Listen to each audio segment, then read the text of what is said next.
Oi, galerinha, voltamos aqui para a nossa quarta aula de História. Eu sou o professor Cleivson e hoje vamos falar sobre pesquisa em História. Então, vamos fazer aqui um entendimento de qual a importância do estudo de História. Então, começamos com uma pergunta: por que estudar História? Podemos voltar aqui para o slide, né? Então, no estudo da História, ao você compreender o que ocorreu no passado, você entenderá os eventos que ocorreram ou que ocorrem no presente e também os que ocorrerão no futuro. Então, para isso, nós temos aqui uma pergunta, né? O que o historiador utiliza no seu trabalho?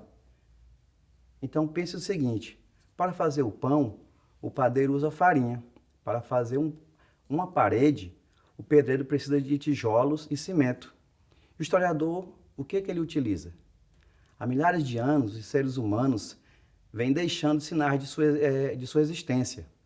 São restos de esqueletos, de construções, objetos, calçados, cartas, jornais, entre outros. Esses sinais são chamados de fontes históricas. Então, nós temos 5 tipos de fontes históricas. Nós temos os documentos escritos, que são certidões, cartas, testamentos, livros, jornais, revistas, entre outros. Temos os relatos orais, que são as entrevistas. Temos as fontes materiais, pedras, cerâmica, objetos, entre outros. E nós temos também as fontes audiovisuais e musicais, como é o caso do cinema e a televisão. E temos as chamadas fontes visuais, também conhecidas como fontes iconográficas, que são as imagens, pinturas, fotografias, anúncios de publicidade, entre outros, como estátuas, monumentos. E vamos falar um pouco aqui sobre a verdade e teoria. Como o historiador pode saber se a interpretação que fez do passado corresponde à verdade? Até mesmo sobre uma simples partida de futebol que aconteceu no dia anterior é difícil estabelecer uma verdade. Com certeza, a partida será contada de forma diferente pelos torcedores de um ou de outro time. E nem por isso alguém estará mentindo. O juiz, os jogadores, os torcedores, cada um tem a sua visão da partida. Mas alguns fatos são incontestáveis, como o dia, a hora, o lugar e o placar oficial do jogo. Assim dizemos que o historiador elabora uma interpretação do passado, ou seja, uma teoria, a partir de certezas reais, que é a verdade. Vamos falar um pouquinho sobre anacronismo, né? O que é o anacronismo? Ou anticronismo? Consiste basicamente em utilizar os conceitos e ideias de uma época para analisar os fatos de outro tempo. Em outras palavras, o anacronismo é uma forma equivocada onde tentamos avaliar um determinado tempo histórico à luz de valores que não pertencem a esse mesmo tempo histórico, por mais que isso pareça um erro banal ou facilmente perceptível. Devemos estar atentos sobre como o anacronismo interfere no nosso estudo da história. Eu posso citar aqui um exemplo da escravidão, por exemplo. Nós podemos ou fazemos, em muitos casos, né, fazer um julgamento de valores, né? Por exemplo, uma pessoa boa lá no período do Brasil Colônia, por exemplo, e a gente ter como é que ele era bom se ele tinha escravos, né? Então, esse é o anacronismo. Para aquela época, aquilo era normal.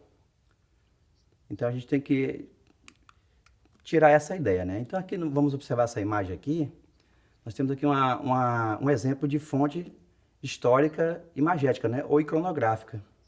Só para a gente observar, né? Então, é um exemplo de fonte histórica. E agora vamos observar aqui uma linha do tempo.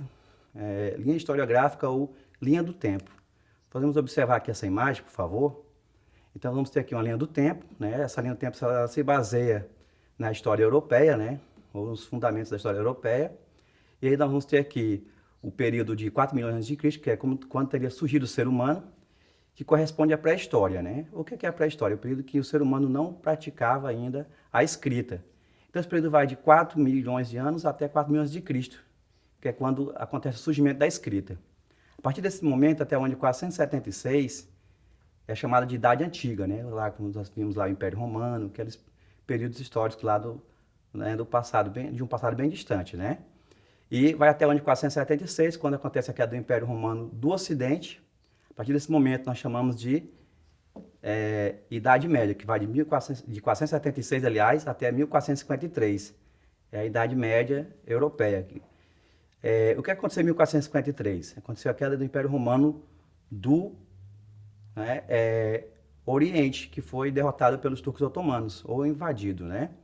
A partir daí, desse período, começa a chamada Idade Moderna, que vai de 1453, vamos observar lá, né? Até 1789. Então, a partir de 1789, né, acontecem novas mudanças com a Revolução Francesa, e aí é chamado de Idade Contemporânea, que é justamente quando começa um novo período, novas perspectivas ligadas à política, né, ao iluminismo, onde acontece lá o surgimento da ideia dos três poderes, né, o legislativo, o executivo e o judiciário, ou, né, de forma linear, seria executivo, legislativo e judiciário, certo? Também nesse conteúdo nós podemos ver sobre os algarismos romanos. Vamos analisar aqui uma tabela, vocês podem observar aqui no slide, né, que esses números são representados por letras. Geralmente é muito utilizado nas ciências humanas, tá, para designar os séculos e até mesmo a matemática da época, né, a numeração da época. Então, essa tabela, vocês podem encontrar ela nos links que a gente vai disponibilizar. E também, para o aluno que não tem acesso aos links, ele pode comprar uma tabuada, que lá na tabuada vai ter os algarismos romanos, né? Então vai mostrar o valor de cada letra, né? A gente vê lá que o I é 1, né? O X é 10, né? O D é 500, o L 50 e assim por diante, tá, pessoal? Então, vocês já viram isso em sala, a gente está fazendo a reprise disso aqui. Então, a gente pode, digamos, ver melhor isso aqui através dos exercícios. Nós temos também aqui duas sugestões de fontes históricas, tá, pessoal? Para vocês analisarem o que são fontes históricas.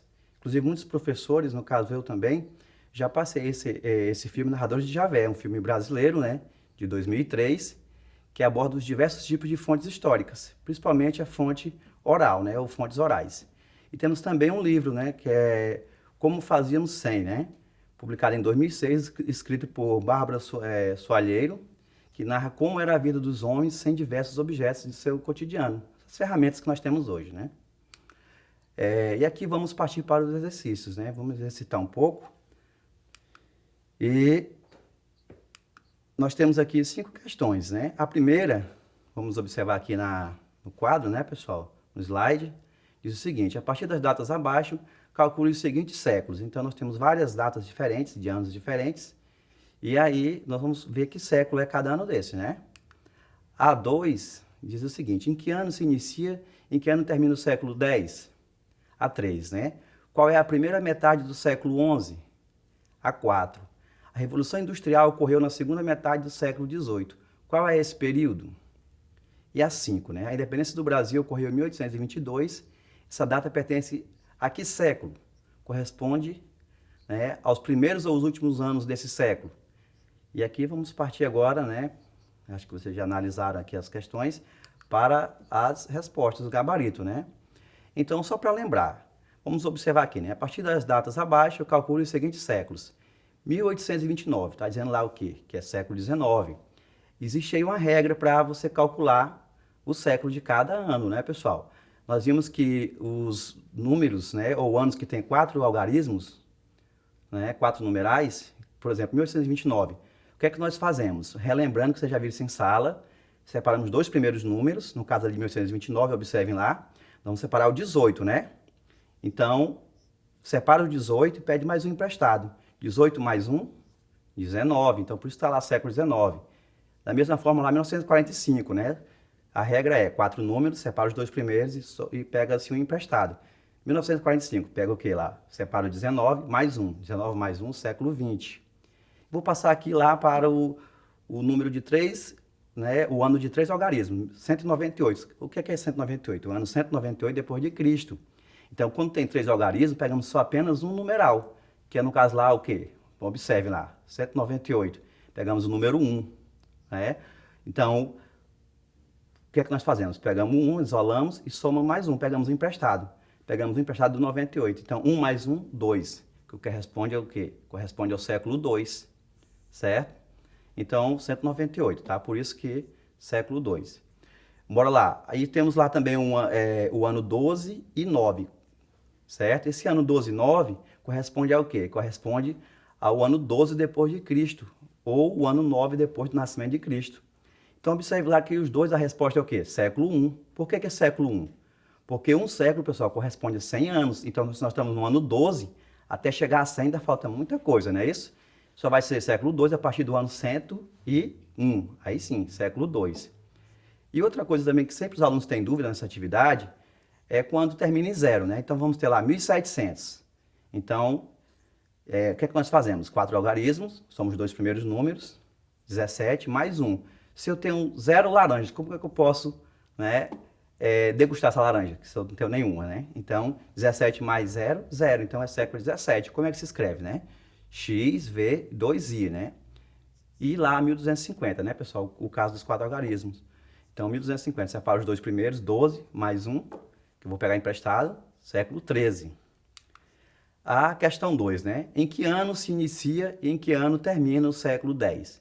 Então a resposta é, né? Vocês viram lá, o século 10 inicia-se em 901 e termina em 100. Aliás, 901 e termina em 1000, tá? Porque 1001 já é século, né, 11. Qual é a primeira metade do século 11? A questão 3. Na primeira metade do século 11, observem aí, seria o quê? Corresponde ao ano de 1001 e vai até o ano 1050, porque a metade de um século é 100, né? Então a primeira metade vai até 1050. A 4, né? A Revolução Industrial ocorreu na segunda metade do século 18. Qual é esse período? Esse período está entre os anos de 1751 e 1800, tá? Se a gente fizer aquele cálculo lá, 1751, pega lá 17 mais 1, século 18, não é isso? A 5, né? A independência do Brasil ocorreu em 1822. Essa data pertence a que século? Corresponde aos primeiros ou últimos anos desse século? Então, vamos para a resposta. Essa data pertence ao século XIX e corresponde aos primeiros anos desse século. Tá? Por quê? Porque nós estamos em 1822. Para chegar em 50, né, ainda falta muito tempo para ser a primeira metade. Então, pessoal, vamos fazer uma recapitulação aqui, né, sobre o estudo de história. Né? Os historiadores são, vamos observar no quadro, os historiadores são os especialistas que estudam a história. Para recuperar e interpretar o passado, eles utilizam documentos, ou seja, as fontes históricas. Tá? Como falei para vocês, as fontes podem ser materiais e imateriais, né, como no caso da cultura, tá? Iconográficas e audiovisuais, né? Então, vestígios podem ser textos, né, livros, cartas, documentos oficiais, etc. Imagens, pinturas, fotografias, desenhos e filmes. Sons, depoimentos pessoais, músicas, etc. Objetos, utensílios, adornos e, novamente, etc. Né?